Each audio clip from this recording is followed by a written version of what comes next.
Во 2017 беа отворени голем број економско-политички прашања, а одговор за нив и дали ќе има воопшто разврска за актуелните економско-политички состојби ќе побараме од астрологот Симеон Атанасовски.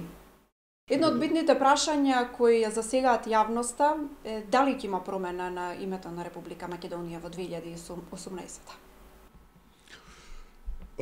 Од ова време што е искуство време што се анализира ова прашање, од сите нас зависи промената на нештата, значи може да се каже, али нели, некогаш и планетите прават своја осцилација. Јас мислам дека ова прашање ќе биде важно во првиот дел од годината дефинитивно, има некои денови дори, например, мислам дека баш тие периоди што се околу можда после 7 јануари како првични, али при крајот на јануари и февруари се важни, бидејќи се појавува кај картата и на Македонија кај премиерот, а после тоа имаме јунско-јулскиот период, сите знаеме нели и самитот е тука, меѓутоа тука имаме еден Марс оваа година што е во 8-то поле на премиерот, што е во 10-то поле од картата на Македонија и во 5-то, а тоа отприлика значи дека заедно со кармичкиот јазел, тука е дефинитивно името наше, дека оваа година ќе биде малку поосетлива, да тоа прашање се така третира како што го поставивте. Јас, например, не можам, кога ми се нештата 50-50, отприлика, да го одговорам најпрецизно, земајќи во предвид дека и пред некоја година кажа дека во Македонија има два типа на капитал, кои се спротивставени и кои и за определени економско-политички прашања апропо времето делуваат различно. И тоа е нашата слабост. Истовремено тоа не го направивме наша компаративна предност. Така да ова прашање, кога имате две спротивставени вибрации, не делува добро ако самите не се опаметиме кохерентно да делуваме. На него без разлика на резултатот, нели?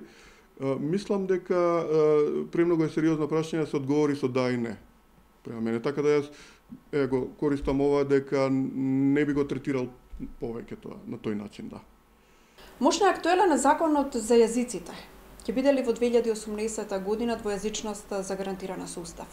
Ако се земе дека кај албанскиот политички кампус некако пролетниот период е малку понезгоден и во и во картата на Македонија генерално, значи тој период тамо не е околу март. Дури се знаат и некои денови кои се, например, тамо може да се третира во март, тој период пред 19, значи околу 19, 20 натака. И можда во тој период интересите на околу јазиците да дојдат до точка нели на решавање, меѓутоа и на проблем. Така да од тој период ќе зависи ова прашање дали ќе се реши на еден начин со блокада или со резултанта која ќе заврши во некој договор. Може да се каже дека за Македонија не е поволен јануарско-февруарскиот период. После тоа од март до мај генерално имаме со некои осцилации добра вибрација, меѓутоа во мај кај СДС, например, имаме еден период кој е многу незгоден, таа недела околу 13, после 13 мај, и таа недела детерминира настани. Значи, може да се каже дека во зависност од неделата од 13 мај, рековме дека 50-50 некоја се во состојба не и тие осцилации што зависат на решението, ќе зависи дали ова прашање ќе биде на тој начин завршено. Значи, мислам дека и ова прашање треба да се прашаат, првен треба да се пребројат колку сме, толку сме, нели, поетски да се изразиме, али треба да се направи еден попис за да се види ова прашање во која графа спаѓа, вие што го постававте, дали е реално или не. За новогодишните празници најчесто си посакуваме здравје, среќа, љубов и благосостојба, па дали оние кои го очекуваат животот во Македонија може да се надеваат на подобра економска состојба? И ова прашање некако е коментирано во годиниве, да не кажеме на 4-5 години најмалку порано. Јас сум се трудел секој пат попозитивно да делувам, колку да биле нештата условно неповолни, нели?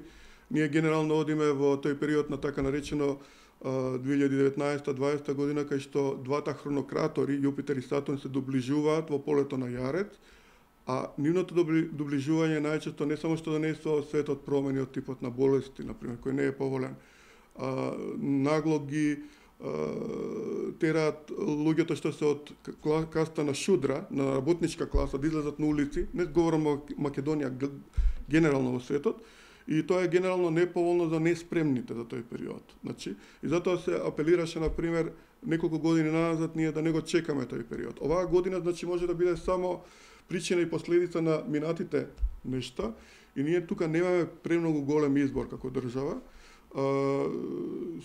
заради нашата поделеност, што се вели, таа што немаме кохерентноста, држава ќе оди поспоро економски, ќе оди напред, меѓутоа ќе оди со некои условно кажано позабавени чекори.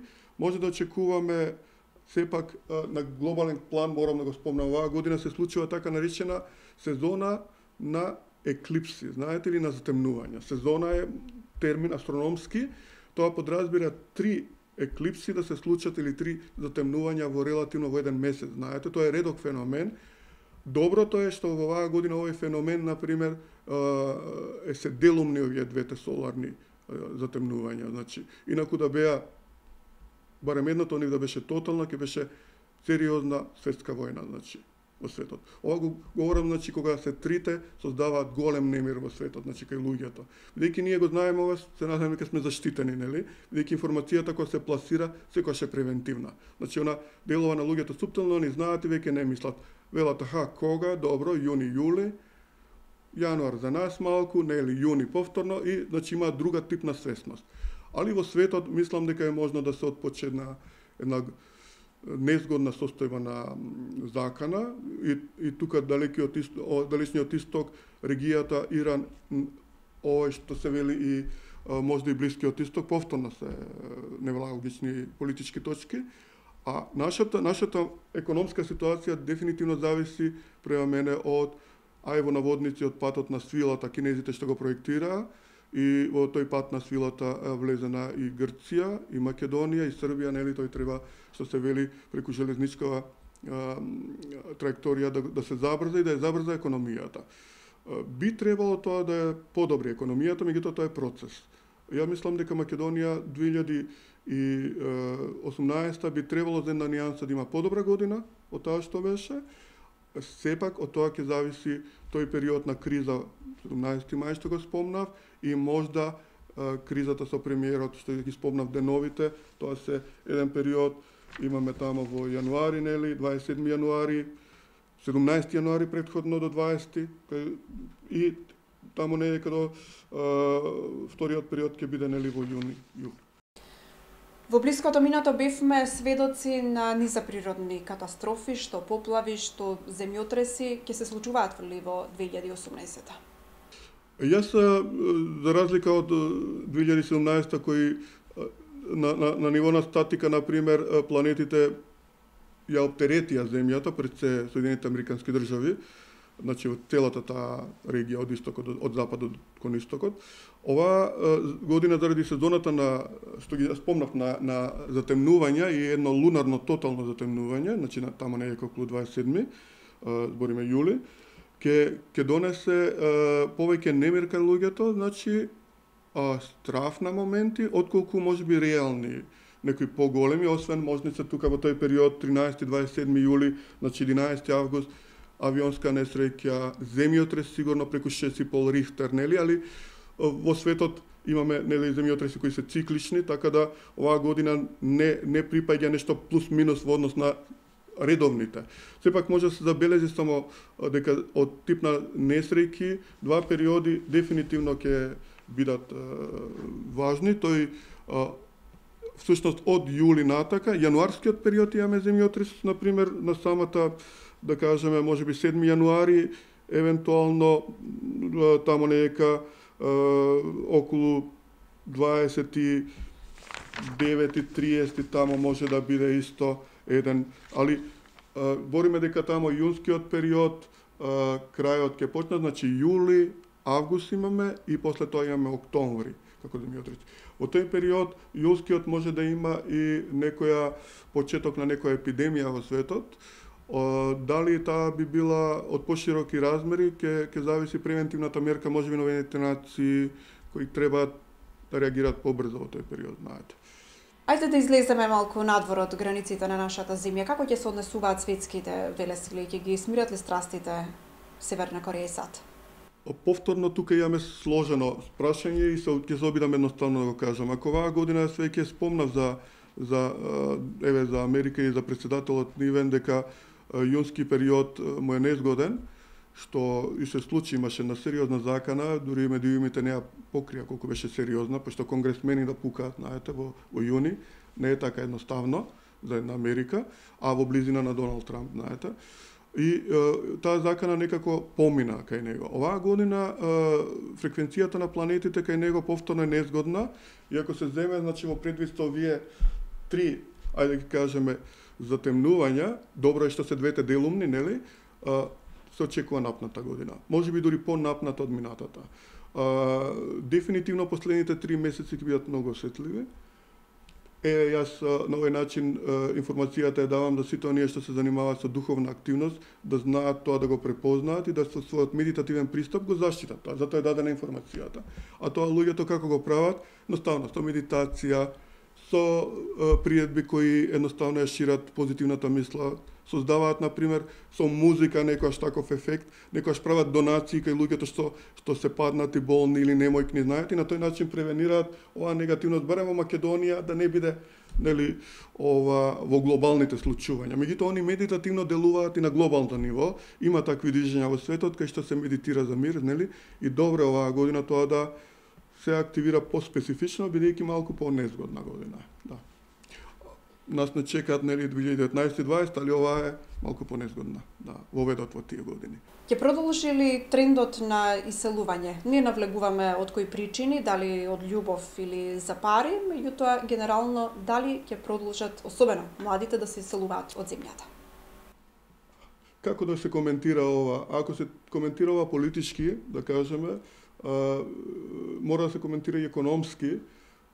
Ако се коментира економски, треба да се земе во предвид дека секој иселување може да ви биде ново регрутирање на квалитетни кадри, значи, кои треба да дојдат, нели, кога ќе стигне времето. Меѓутоа, ако земеме дека имате одлив пак на квадри кои сте ги создале во инкубаторот на знаење, тоа е неповолно. Тоа е неповолно. Јас од типот на она што ја го погледнав ова како за Европа, например, Македонија имаше, например, и Европа, например, немаше некои затемнувања кои асоцираат на таква, можеби, миграција, барем од овој дел.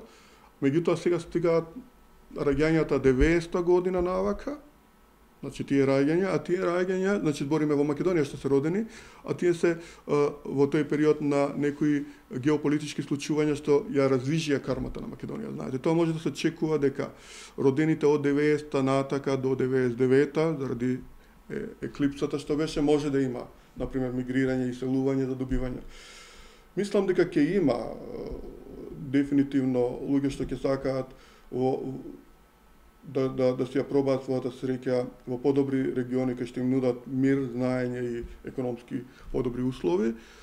Меѓутоа, не можам да кажам колку е во како процент, али само ако се земат некои раѓања, значи, мислам дека дека може да се благо и забави на моменти, тоа ќе зависи од тој јунски период кај нас, да се малку забави овој процес, знаете.